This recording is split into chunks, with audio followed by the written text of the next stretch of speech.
지난주에 내가 영상으로 한 거는 이거 중심으로 했었거든.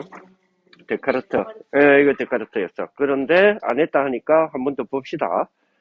데카르트에 대한 부분을 봅시다.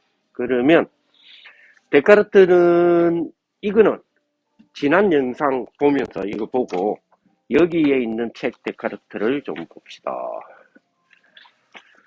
오늘은 데카르트 조금 보다가 아따 스피노자 넘어가기 힘드네 이거 진짜. 자, 데카르트 땡땡 스피노자 근데 기도합시다. 빠졌다. 하나님 감사를 드립니다. 오늘 또 우리를 불러주시고 하나님의 귀한 은혜 속에서 또 귀한 시간 허락하시니 감사를 드립니다. 우리 렘넌트들에게 렘넌트의 세계복음화를 위한 지성적 또 소양을 갖추는 그런 축복이 되게 하시고 무엇보다도 대학 우리 생활 속에 수업과 학문의 세계 속에서 이질감이 많이 해소될 수 있는 그런 시간이 될 수 있도록 주님이 역사하여 주옵소서. 이 시간에도 이 모임이 그 일에 도움이 될 수 있는 귀한 우리 축복의 시간 될 수 있도록 역사하여 주시고 우리 모든 렘넌트들에게 보좌의 축복으로 인하여 나의 보좌의 화가 되어지는 축복이 있게 하여 주시고 또 우리에게 허락하셔서 전달하고 나타내는 그런 교회 보좌화의 축복이 이루어질 수 있도록 역사하여 주시고 세계화되는 보좌가 될 수 있도록 주님이 인도하여 주옵소서. 예수님 이름으로 기도합니다. 아멘. 얼마 전이라면 몇 년을 이야기를 해야 되는지를 한 10년 전? 10년 전? 10년 전까지만 해도 10년 전? 10년 전까지 10년 전까지만 해도 사실 근대 철학 하면 데카르트 중심으로 많이 다루었어요. 데카르트 중심으로 스피노자 그리고 라이프니츠 요 세 사람이 근대 철학으로 넘어가는 시조 근대 철학의 시조를 데카르트로 보고 넘어가는데 데카르트, 스피노자, 라이프니츠를 대륙 철학이라고도 해요. 대륙이라면 반대로 뭐가 있을까? 해양도 있지만 대륙 그렇지 섬 맞아. 그러면 대륙 철학이 있으면 이거는 주로 이제 서양 철학을 중심으로 하잖아. 그러면 대륙 철학이 있으면 무슨 철학이 있을까? 그 섬의 대표 나라 영국 그렇지. 내가 서양이래. 그래서 영국 철학이라고 그래. 그래서 대륙 철학 대 영국 철학으로 많이 나눠요. 그래서 대륙 철학을 합리주의라고 해요. 합리주의 철학이다. 물론 관념주의도 있어요. 근데 이제 보통 합리주의라고 그래요. 영국 철학은 다는 그렇지 않지만 영국 철학의 내 소리 들려? 영국 철학의 대표적인 어떤 철학을 경험주의라고 그래요. 그래서 이 두 개는 처음부터 이 두 개는 이 뭐라 그러죠? 이 대립적 대비 혹은 대비적 대립 혹은 대비적 융합 이런 부분으로 인하여 발전을 계속해 옵니다. 그래 합리주의가 막 하다 보면 경험주의가 아니잖냐 하면서 와 하니까 합리주의가 아니잖냐 와 그래도 둘 다 해야 되지 않냐 와 하고 뭐 이렇게 발전해요. 이거는 신학에도 영향을 많이 미쳤어요. 신학에도. 그래서 보통 합리주의나 경험주의에 대한 합리냐 경험이냐 합리는 우리 이성이라 그러고요. 경험을 감성이라고도 이야기를 해요. 물론 경험주의에도 이성이 있는 감성입니다. 이성이 있는 감성이고 이성주의도 감성이 있는 이성이에요. 근데 이성이 더 강한 거죠. 이성이라면 좀 지식적인 부분, 감성이라면 경험적인 부분 이런 부분으로 좀 많이 해요. 자, 교회도 좀 그런 거 있죠. 교회도 이제 교회라기보다 교파도 좀 그런 쪽이 있어요. 그죠? 그래서 장로교 같은 경우에는 조금 지성적인 부분, 지식적인 부분, 성경 지식적인 부분. 오순절 계통 같은 경우에는 경험적인 부분. 그지? 성령 받아야지. 그지? 체험을 해야지. 이제 이런 쪽이고, 이런 부분이 경험적인 부분이고, 그지? 알아야지. 네? 그래서 보통 이를 보면, 여러분, 믿고 압니까? 알고 믿습니까? 어, 이제 알고 믿고 이게 이제 장로교 쪽이야. 그래서 믿고 하는 거다. 아니지. 믿음은 보자. 하나님이 우리가 하나님을 알 수 없잖아. 하나님이 우리에게 알려주셨잖아. 그러니까 우리는 믿음으로.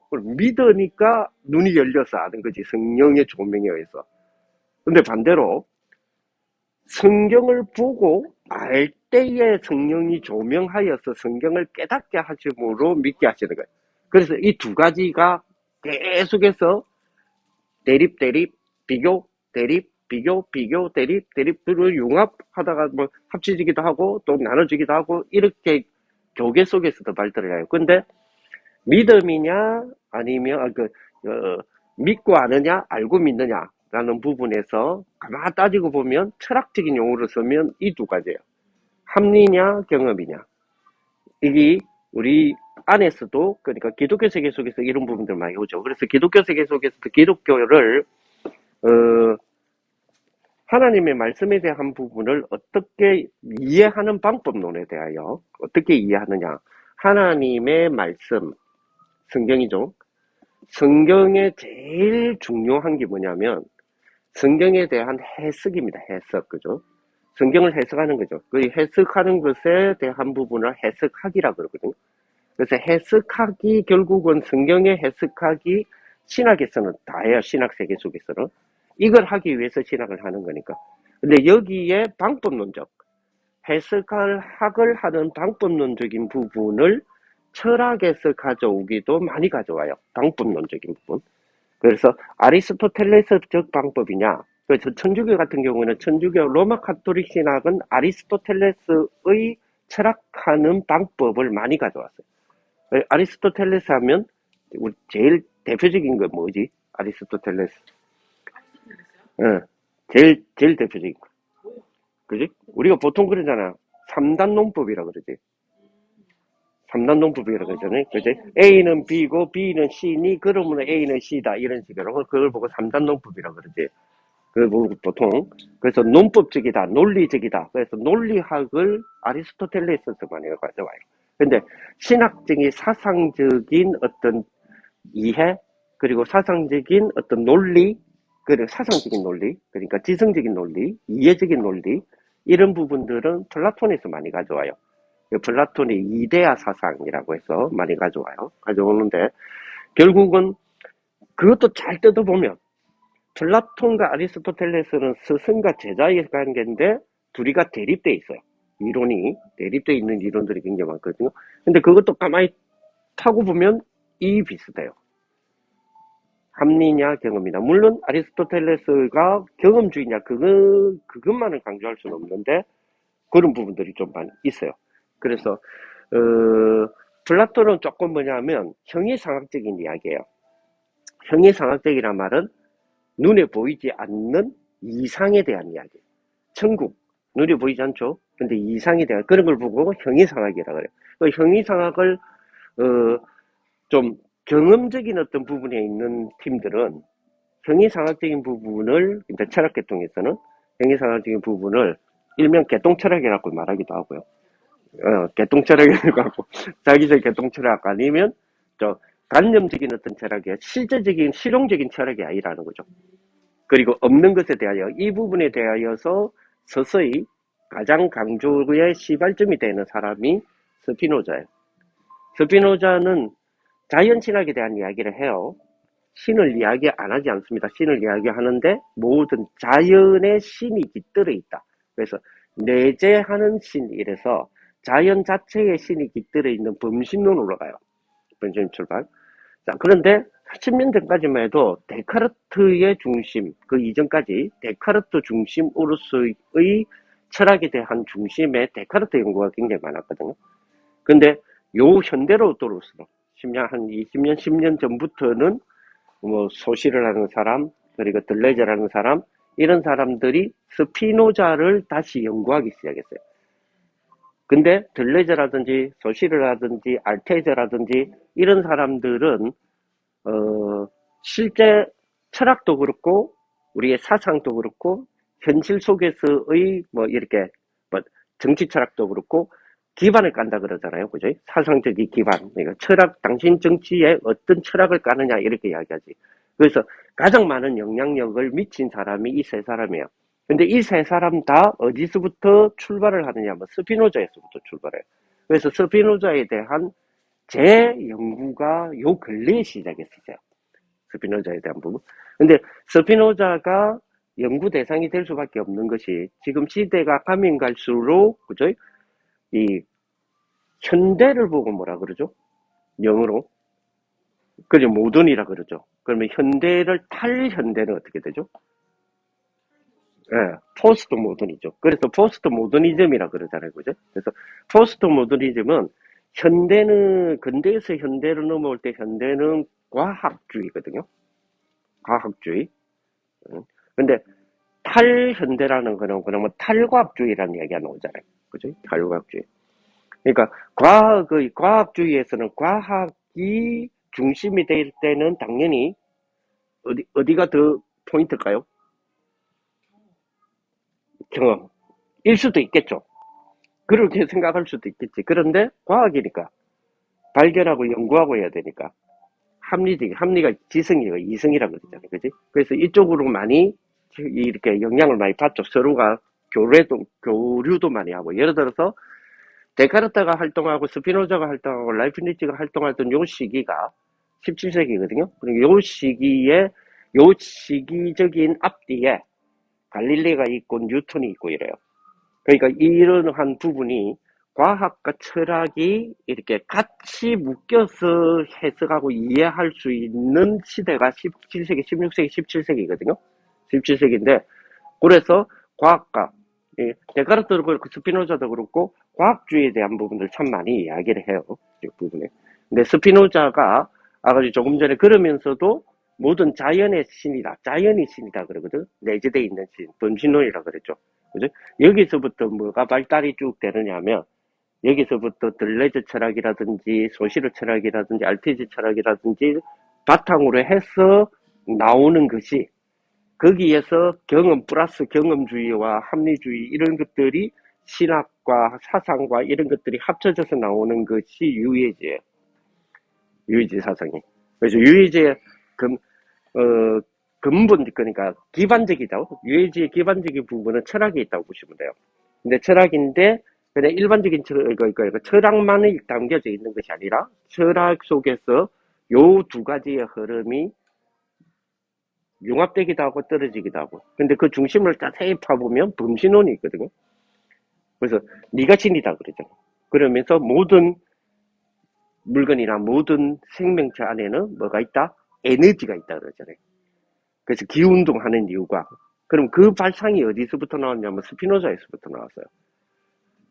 그래서 데카르트를 넘어서 스피노자를 좀 가야 된다라고 하는 부분이 전에는 사실은 10년 전에 우리가 이 공부를 했다면 스피노자 안 해도 돼요. 분위기가 데카르트가 중심으로 를 하는데 지금은 데카르트도 알아야 되지만 데카르트를 기반으로 하는 데카르트를 발판으로 하는 스피노자는 더욱더 좀 알아야 되는 그런 부분이 있어요. 그런데 요 두 사람에서 이걸 두 사람이 결국은 기독교가 말하는 하나님이죠. 교회가 말하는 하나님. 이거를 데카르트도 까고 스피노자도 까요. 근데 교회가 말하는 하나님, 그 하나님을 중심으로 물론 우리가 봤을 때 좀 이단 사상이 많아요. 중심으로 철학을 다시 정립하려고 한 사람. 스피노자를 특히 엄청 많이 까요. 스피노자를 완전 박살내 보려고 했는데 지가 박살이 나기도 하고 했는데 그 사람이 라이프니츠야. 라이프니츠는. 그래서 우리가 이 기독교 세계 속에 기독교 철학자, 이 사람은 신학자이기도 해요. 신학자도. 근데 이 책에는 라이프니츠가 없어. 근데 라이프니츠를 굉장히 소중하게 한번 다뤄볼 필요 있어. 우리 기독교 관점에서는 굉장히 다뤄볼 필요가 있어. 그래서 여러분들이 네이버라든지 이런 부분에 라이프니츠를 한번 오늘 공부한 이후에 한번 쳐보시고 거기에 대한 이론들을 좀 보시면 좋겠다. 라이프니츠는 단자론 뭐 이런 것들도 이야기하고 많이 해요. 그런 부분들 좀 생각하시면 되겠다 이런 생각이 들고요. 자, 오늘은 데카르트 글에서 한번 볼까요?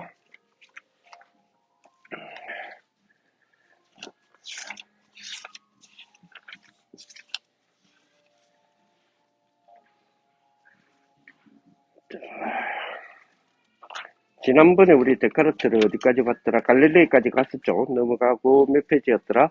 유명론에 대한 이야기 조금 나왔고, 유명론에 대한 이야기 나왔나요? 이름만 가지고 있다. 이야기했었죠. 지지난주에 조금 이야기했었죠. 그죠? 자, 2 개의 코 킥고 갑시다. 34페이지. 34페이지. 2개의 고기토. 고기토. 했는가? 나는 생각한다. 고로 나는 존재한다. 고기토 에르고숨까지 했었죠. 아우구스티누스의 고기토도 이야기했죠. 아우구스티누스, 그러니까 어거스틴. 이름은 했지만은 이 사람이 왜 이야기를 했는지에 대한 부분은 안 했죠. 그러면 대충적으로 보면 두 개의 코키토란 말은 데카르트가 2개의 코키토를 이야기한 것이 아니라 코키토가 쉽게 말하면 우리가 말하는 나는 생각한다, 고로 나는 존재한다의 준말이에요. 물론 코키토 에르고숨인데 기니까 그냥 코키토라고 해요. 코키토를 하는데 2개의 코키토란 말은 데카르트도 코키토 에르고숨을 이야기했고 사실은 먼저 이야기한 사람이 이 아우구스티누스예요. 승 어거스틴이에요. 어거스틴이 한 100년인가 200년인가 빠른 사람이에요. 빠른 사람인데 그래서 아우구스티누스가 먼저 나는 생각한다, 고로 나는 존재한다는 이야기를 했어요. 근데 나는 생각한다, 나는 존재한다, 고로 나는 존재한다 똑같은 말인데 기준이 틀려요. 기준이. 아우구스티누스는 하나님을 증명하기 위한 중심에서 나는 생각한다, 고로 나는 존재한다라고 고기토로 이야기했고, 데카르트는 하나님에서부터 인간을 분리시키기 위하여, 다시 말하면 인간을 해방시키기 위하여, 지 딴에는 해방이지, 하나님에서 인간을 해방시키기 위하여서 이야기를 하는 것이 나는 생각한다, 고로 나는 존재한다. 그래서 나는 생각한다, 고로 나는 존재한다가 왜 굉장히 중요한 철학에서 가장 중요하게 다루냐 하면 이 말이 중요한 게 아니라 나는 지난번에 이야기했죠. 나는 생각한다. 고로 나는 뭐 한다? 고로 나는 존재한다.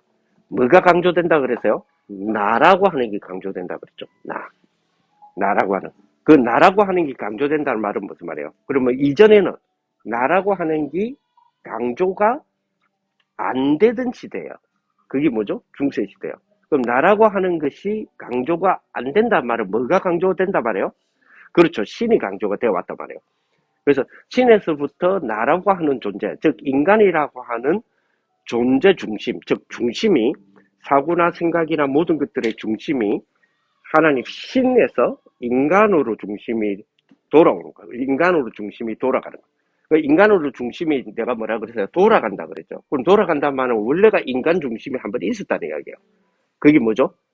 그렇죠. 그게 고대 그리스 시예요. 그리스 철학이에요. 그래서 고대 그리스 철학으로 돌아가자. 고대 그리스도 돌아가자. 그게 뭐라 그랬어요? 르네상스라 그랬죠. 그게 르네상스예요. 그리스에 돌아가자. 그 말은 뭐예요? 인간 중심으로 돌아가자는 거예요. 인간 중심으로.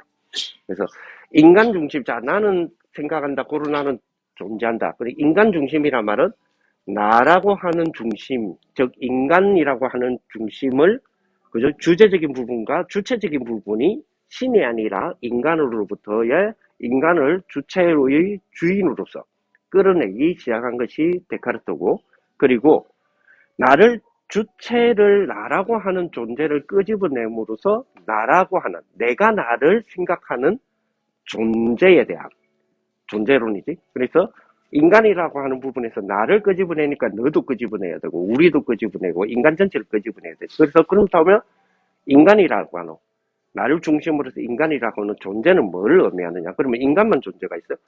아니죠. 그러면 자연이라는 존재는 뭐 있느냐? 그래서 신에서부터 인간을 탈출을 시켰더니 신의 자리에서 인간이 이제 그 자리로 올라가잖아. 그러면 신이 통치했던 자연은 신이 자리에서 인간이 나타났으니 누가 통치를 해요? 그렇죠. 인간이 통치하는 거죠. 그러니까 자연이 어떻게 되겠죠? 훼손. 자연이 핍박당하는 거지. 누구로부터? 인간으로부터. 전에는 신에서부터 이 핍박을 당했는데 그들의 생각은 그래요. 이제는 뭐요? 인간이 자연의, 그죠? 자연을 통치하는 통치자로서의, 그죠? 자격이 자연스럽게 부여받았다라고 하는 생각을 갖게 돼요. 그러면 자연이 반발을 하겠죠. 지금 말하면 자연이 말을 합니까? 그러니까 자연이 반발하는다라고 하는 개념의 사상이 인간의 생각과 사상과 철학에서 나오겠죠. 그게 뭐냐? 탈근대주의예요. 그게 이제 포스트 모더니즘으로 가는 거예요. 그래서 포스트 모더니즘이 그래서 여러분 늘 이야기하지만 3단체 있죠. 3단체 보면 우리는 3단체 이러면 여러분들이 이제는 나이가 있어 있고 이제 어느든 이제 대학생들이고 이제 그 대학의 나이고 하는데 3단체라는 단어를 들었을 때 설마 뿔 달린 뭐 생각하는 건 아니죠. 3단체 했을 때 이미지가 뭐 뿔 달린 운수막이 이렇게 그리지면 안 되죠. 3단체는 가장 인간을 가장 인간다운 사회를 만들어내는 거. 아버지 인간이 주체라 그랬잖아요. 그래서 가장 인간이 주인이 되어 인간의 주체와 인간의 존재를 완전하게 확실하게 끌어내어서 이 존재가 유토피아가 될 수 있도록 만드는 거. 이게 대한 고민을 가장 많이 해요. 그래서 예를 들어서 지금 우리 전 세계에 한 70억, 80억이라 그러죠. 이제는 85억도 보기도 하는데 80억 인구 가운데서 약 30억의 인류가 기아, 전염병, 각종 질병, 그러니까 이 코로나 이거 말고 각종 질병, 뭐지, 에이즈라든지 이런 부분에 대하여서 30만 명이 그러한 고통 속에서 살아요. 30억 명이. 그러면 80억에 30억이 약 3분의 1 이상이 되잖아요. 그죠? 그래서 그러한 아프리카를 비롯한 기아 문제, 기금 문제, 여러 가지, 그 다음에 차별화 문제. 그러니까 독재에 의해서 인권이 차별화되고 하는 문제들. 이런 부분들을 해결을 하는 것이, 해결을 해주는 것이 인간이 뭐기 때문에, 이제. 인간이 무슨 자리에 올랐기 때문에. 신의 자리에 올랐기 때문에. 원래 이건 하나님이 하시는 거잖아. 그러니까 하나님 대신 인간이 하나님이 돼 있으니까 하나님다운 고민을 하는 거예요. 그래서 실제로 기아 문제나 보아 문제나 이런 부분들을 보면 3단체들이 가슴을 찢으면서 울어요. 실제로 마음이 아파서. 그래서 뭐 유모스님 말씀하신 빌 게이츠 같은 사람은 그런 문제를 해결하기 위해서 기부를 제가 얼마 더 했다였죠? 54조 이렇게 하는 거예요. 54조라니까 54억도 아니고 54조. 이렇게. 그걸 한 사람이 하는 거예요. 한 사람이. 그러면 그 유해지나 3단체가 이 한 사람이 아니잖아요. 대표적인 인물들이 굉장히 많죠. 이 사람들이 수백 조를 해요. 수백 조를. 그래서 기부 사상은 사실은 기부에 대한 부분은 성경에서 출발을 했는데 기부 사상을 철학화하여서 그 사상을 실질적으로 삶에서 가지고 있는 사람들이 3단체 사람들이에요. 3단체. 그래서 3단체가 왜 이 사업을 하냐니까 기부하기 위해서 사업을 해요. 왜 돈 버느냐? 인류를 해방시키고 인류의 문제를 해결하기 위하여 기부를 하잖아요. 그냥 뭐 우리는 한국 사람은 기부라는 단어가 성심쓴다는 단어를 갖고 있어요. 근데 기부는 절대적으로 성심쓴다는 단어 아니에요. 그러니까 우리의 사상 자체가, 한국은 사상 자체가 그렇게 기부라는 단어를 그렇게 이해를 하고 있어요. 왜냐면 우리는 유교 출신이잖아. 유교 사상이 그동안에 성리학이, 우리 동양은 성리학 중심이잖아요. 근데 서양은 그래도 성경 중심이 많이 돼 있어요. 성경 사상 중심도 많이 돼 있고, 원래의 기본적인 사상이 아까 지금 뭐죠, 르네상스도 그렇고, 근대 사상도 그렇고, 탈근대도 마찬가지. 주체가 누구라고요? 인간이죠. 인간 주체라고 하면 여러분 창세기 3장, 6장, 11장 이렇게 이야기하잖아요. 그러면 나중심이라잖아요. 그럼 무슨 생각 들어요? 나중심 뭐예요? 인간이 결국 지중심으로 간다. 나중심. 그죠? 물질 중심, 그 다음 성공 중심이라 하잖아요. 그러니까 나중심이라 했을 때 나중심.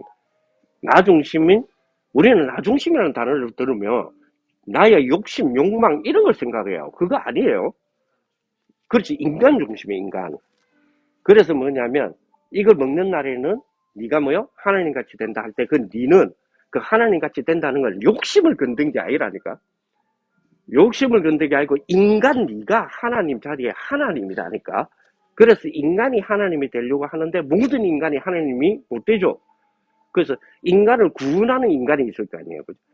그래서 자기들이 예를 들어서 나는 똑똑하게 태어났어. 머리가 똑똑해. 그러면 이거를 뭐요? 나에게 주어진 재능이 어디에 써야 돼요? 인간 구원에 쓰는 거예요. 왜? 내가 하나님이니까. 무슨 이해되죠? 그러니까 쉽게 말하면 뭐요? 나는 인류를 구원하는 자로서의 어떤 그런 권력적인 입장에서 나는 내가 구원하리라 이게 아니고 뭐죠? 사명의 소명과 사명을 갖고 있어요. 우리는 하나님이 우리를 부르셨다는 소명이 있잖아요. 그런 것처럼 자기 자신에 대한 소명을 갖고 있어요. 왜 내가 머리가 좋지? 그렇지. 인간의 문제를 해결하기 위해서 나는 타고난 사람이구나. 그래서 내가 벌고 내가 배우고 하는 분들은 전부 다 뭐예요? 어디에 써요? 기부에 쓴단 말이에요.